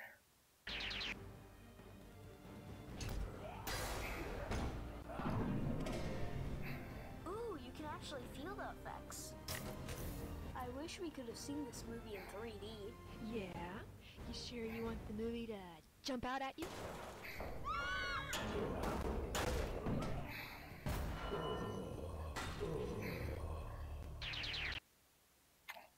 Hey, that looks pretty good.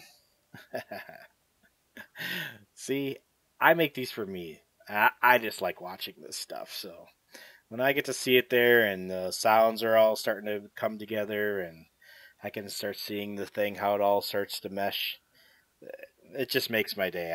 I just love it. So, and this is why I do it. So that is fun.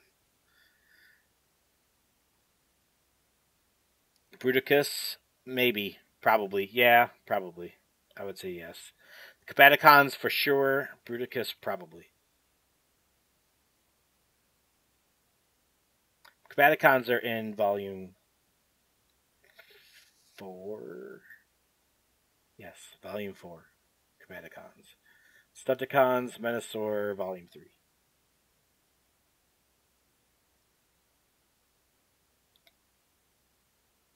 Alright. So we overwrite those. So this is how I do my editing, guys. I drop in these clips, I place them out, line them up.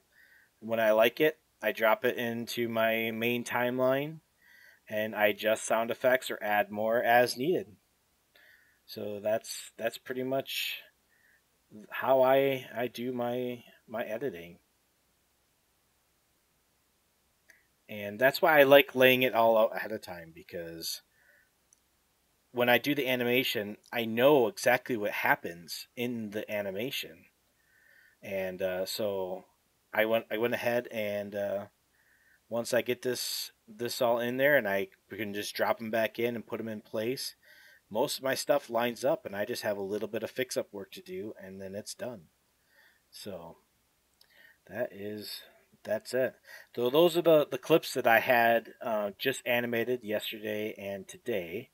So those 3 clips that we saw. And why don't we take one more look at scene 3 here, and I'll let it play. I'll let scene 3 play through to the end. I have not done that for anyone yet, so this will be your sneak peek. Scene 3. I hope it's not too spoilerish. So most of it's temporary, so just understand that this is temporary shots, but it gives you an idea of what occurs during scene 3. So here is scene 3 in all of its glory. Now we'll even go full screen here.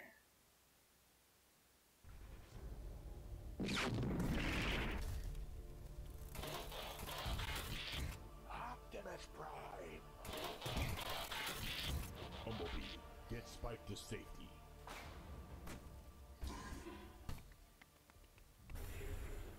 Hand over the human, and I will let you live. You'll have to go through me, Megatron. With pleasure. Hold still, Autobot scrap. Okay, now it's my turn.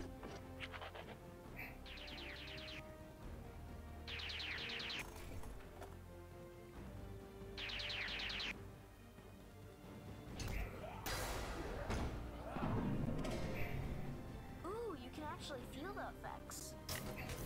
I wish we could have seen this movie in 3D. Yeah? You sure you want the movie to jump out at you?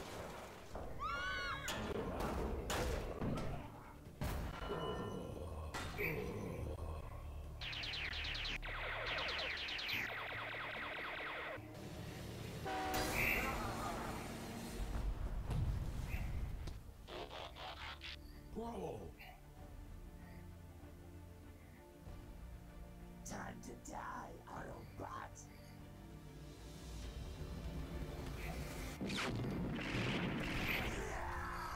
My hand!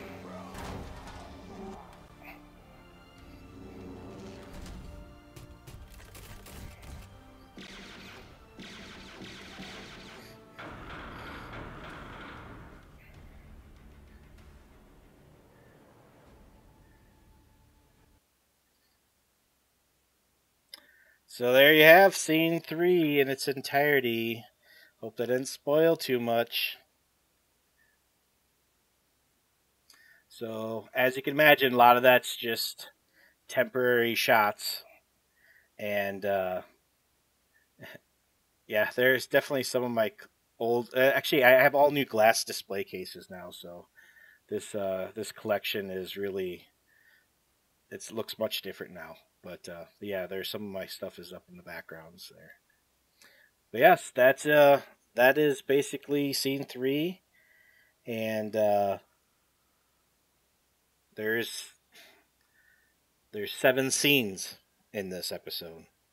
Well, what's going to happen to Prowl? I guess you'll have to watch Vector Sigma Volume 2 when it's released to find out.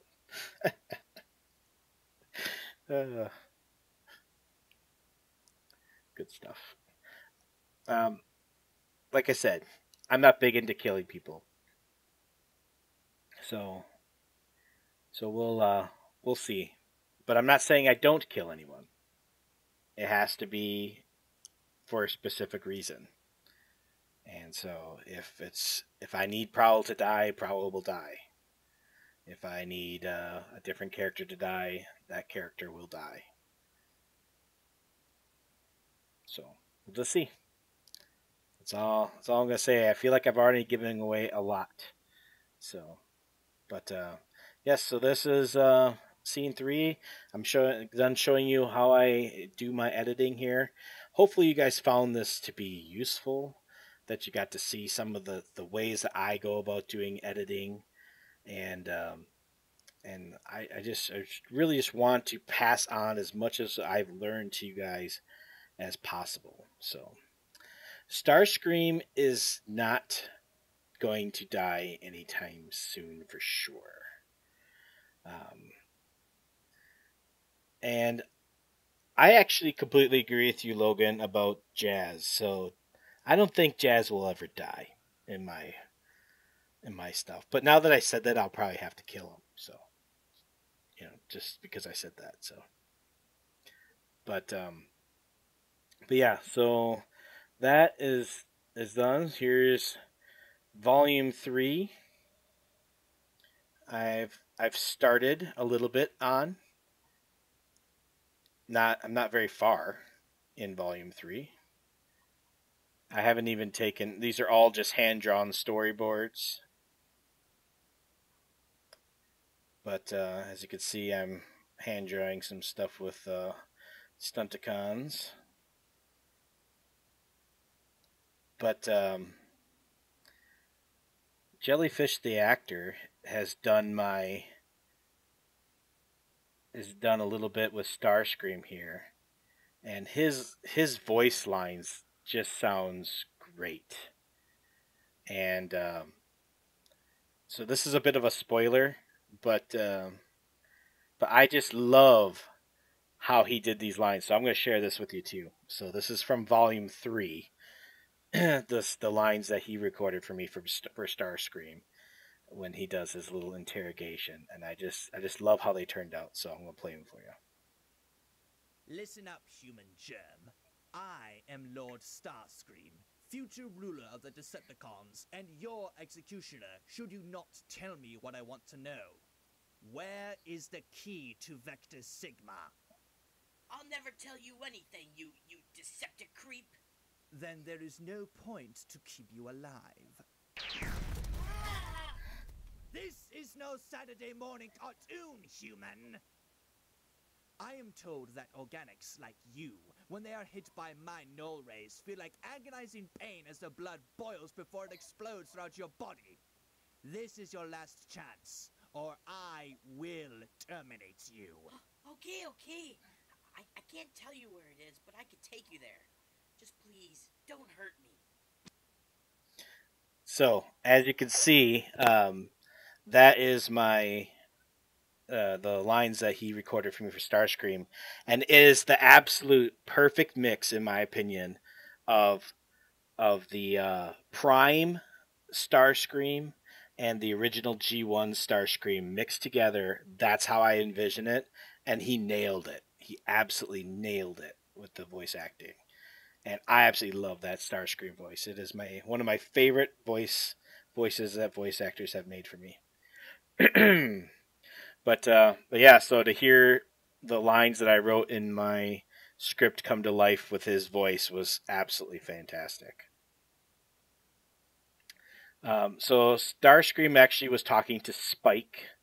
He was interrogating Spike. So I guess you could probably imagine what happens at the end of episode 2. So, all right. So that's enough spoilers for one day. Otherwise, I'm going to be giving everything away here soon. So, lucky for you guys, I like sharing the stuff that I do. So I'm not very good at keeping secrets. So, all right, that's I think all I have to show you guys today. I know this has already gone pretty long. It's getting close to 2 hours for this live stream. So, is there any other questions or anything I can ask or answer for you guys?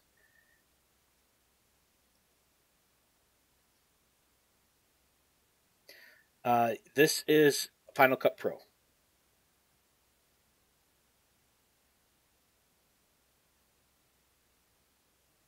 So I do pretty much the vast majority of my editing is all done through Final Cut Pro. How much was Downbeat? Oh boy, I don't remember. $80 is coming to mind. I don't know if that's right. I got it off of NetCow, which is one of the eBay sellers. He's a reputable eBay seller. Slow for shipping, but good prices. So, what's the worst Titan Return Transformer? Oh, I don't know. Most of them.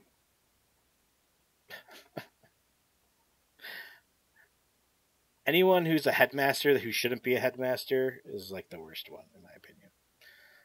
They took the headmaster gimmick way too far.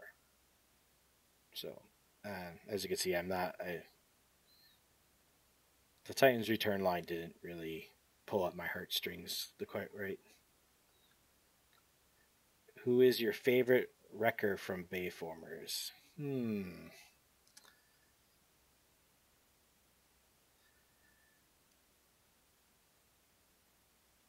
I don't know. See, that's part of the problem I actually have with the Bayformer stuff, is that he didn't do a great job of making the characters recognizable or are actually let's see, how would I say this, like fleshed out to where you care about these characters. So for me, when they add new characters that didn't really exist before, or at least not in like the from the G1 continuity, those are the ones I enjoy the least probably. There's been exceptions. I really like Barricade. He's new. But a lot of these other guys, I did not get into them as much as some of the other characters. So um, I don't really know which one is my favorite. Probably Topspin. I think it's probably him. I think it's because I had a toy of him. I don't know if I had toys of any other ones. So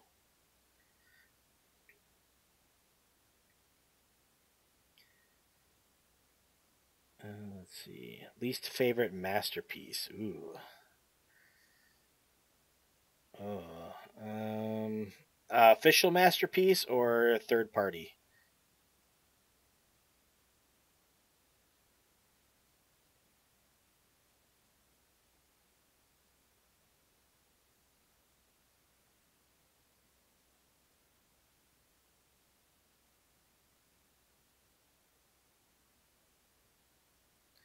Official. Okay.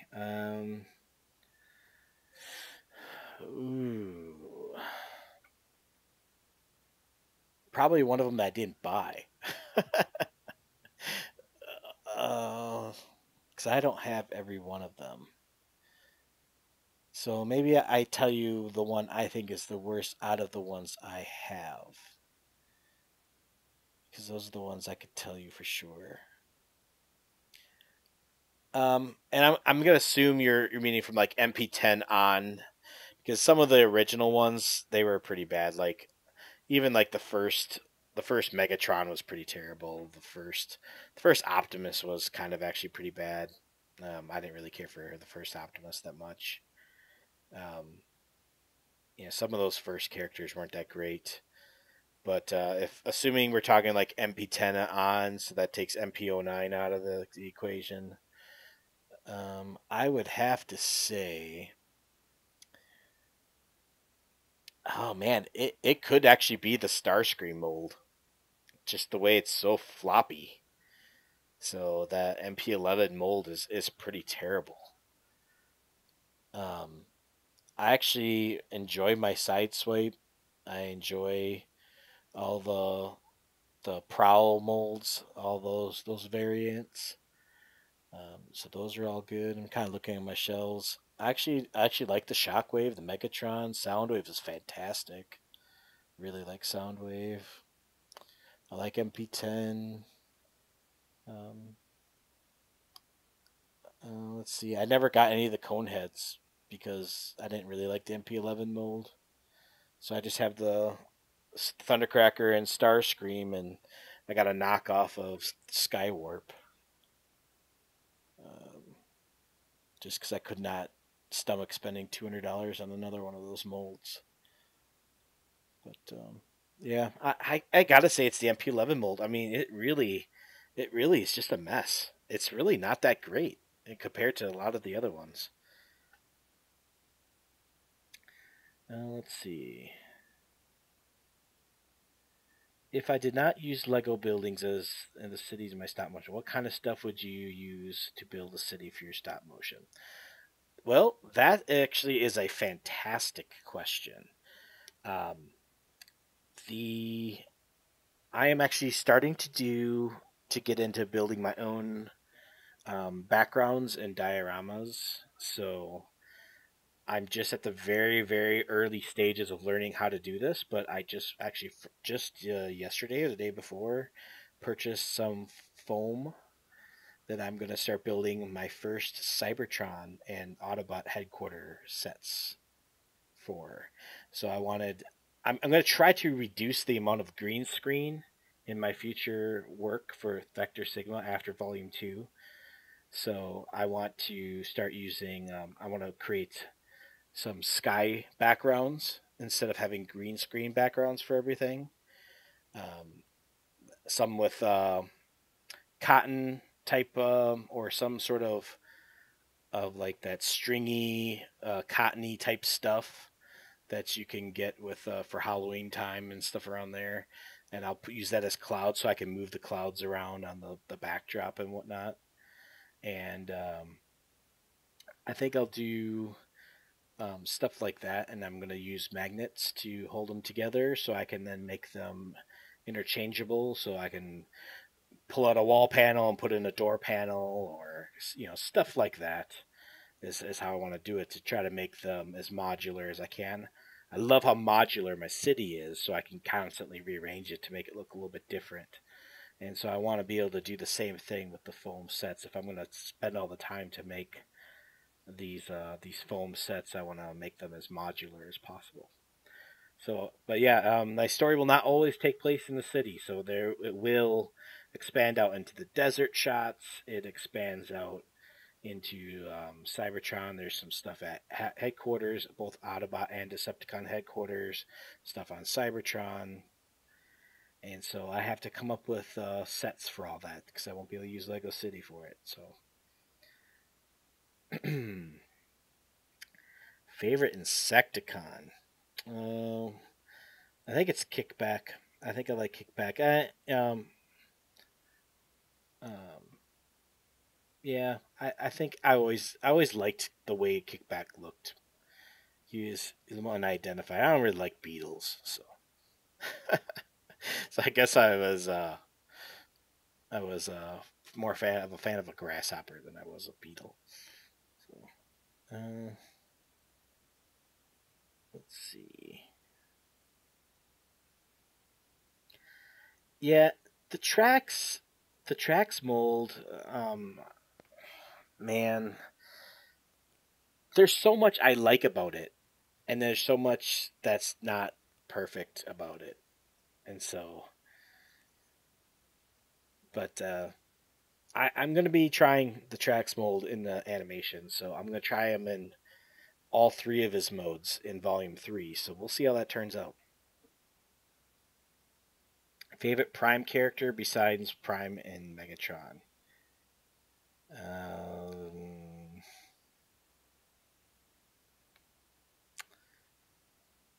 I would have to say Rodimus is my next favorite.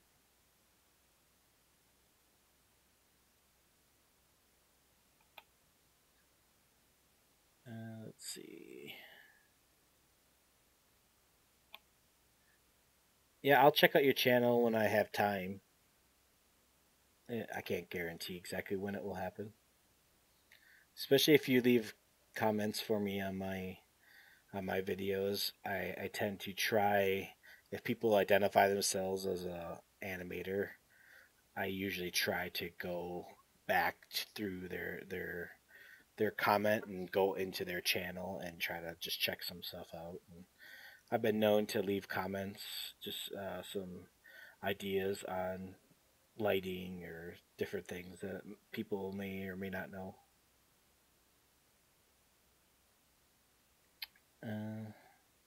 Coolerite was here. I don't know if he's still here or not.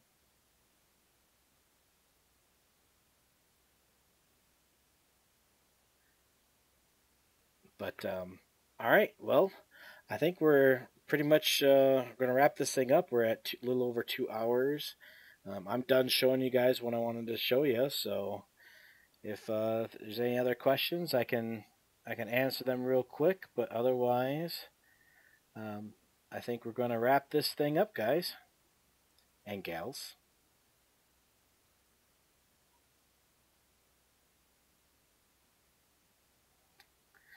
Yeah, I did answer that question, but I'll answer it one more time for you, Knights of Iacon. And I was getting into doing dioramas, and so using foam and stuff to build sets, and I'm planning on using magnets to magnetize them together so they're modular, so I could take out a wall panel and put in a door panel, or vice versa, or I can use different floor plates and stuff like that, because I have, as my story progresses, will be less and less inside of Lego City. So the first 4 episodes is pretty much all, or the majority of it's in Lego City, but I start to go into the headquarters. I start going into Cybertron and out in the desert and stuff. So, yep, that should answer that question. All right, Red Panther, thanks for checking us out. Appreciate it. Take it easy.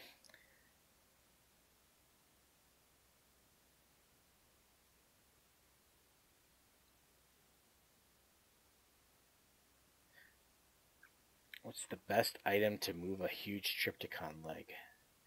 Well, I don't have Trypticon, so I don't know. I don't know what type of ratchet he has compared to some of the other ones, but I will say this: any of the large guys, I had problems with Devastator. Toy World's Devastator is also difficult, and what I found the best thing to do is fake the motion. So you get specific camera angles, so you're not necessarily seeing the whole bot at one time, and you zoom a little bit closer up to his like foot. So at one point his foot's like lifting off the ground, and you can actually go ahead and just lift the figure out of the frame, one frame at a time.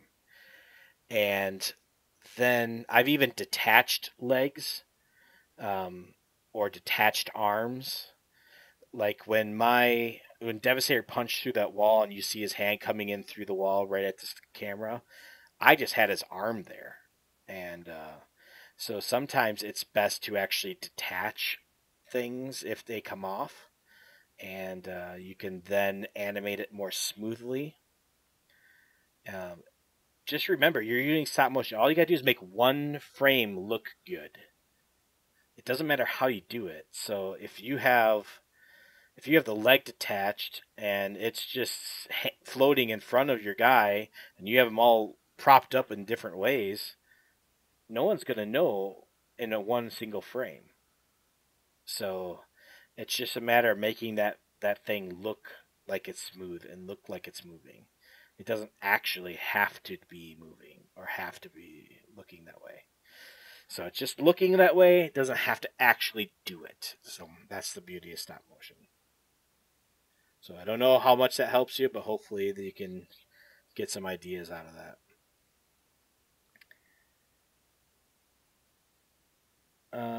War of Cybertron stop motion? No. This is more Generation 1 era. So Vector Sigma series is really meant to be loosely based in G1. And I do mean that loosely. So it's going to start with a lot of those type of characters, but I have no problem putting other types of characters in if it makes sense to the story. So I'm not sure if that helps at all, but yeah. All right, guys. Well, it's getting late, and I need to get busy on some other animation and editing before I run out of weekend. So I'm going to take off now, and I hope you guys enjoyed this video. Hopefully you got a lot out of it, and you can go back and get some more tips on how to do different things like removing out green screen and whatnot. A lot of the techniques that I use here are things that you can do in other programs. You just got to figure out what maybe plugins or things you need with that. Sideswipe, yeah, he'll be in Volume 3. So definitely check him out in Volume 3. Volume 3 adds a ton of characters. All the Combaticons, Ironhide, Blue Streak, Smokescreen, First Aid, Trax,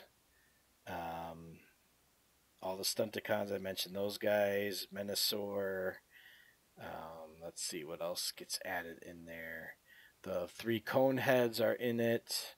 Jazz, Sideswipe, and Sunstreaker. Ratchet.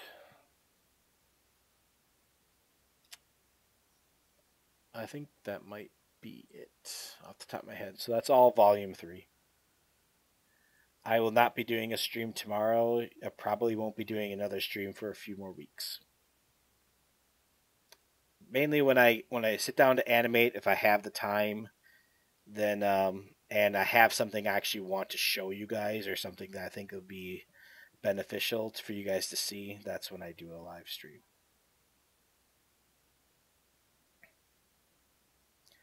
It's okay, Logan. Just do what your mom says. She's got her reasons.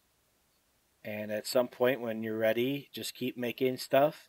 And then when you do get a chance to have a channel, you'll have a ton of content ready to go up. So make your stuff for you first. That's what I do. Don't worry about making it for other people or making it for YouTube because you'll never satisfy or please everybody. So make stuff that you want to see. And even if you're the only viewer, it's worth it. All right. Peace out, everyone. That type of talk is not cool here, Knights of Iacon. We don't do that on Graf-X motion stuff.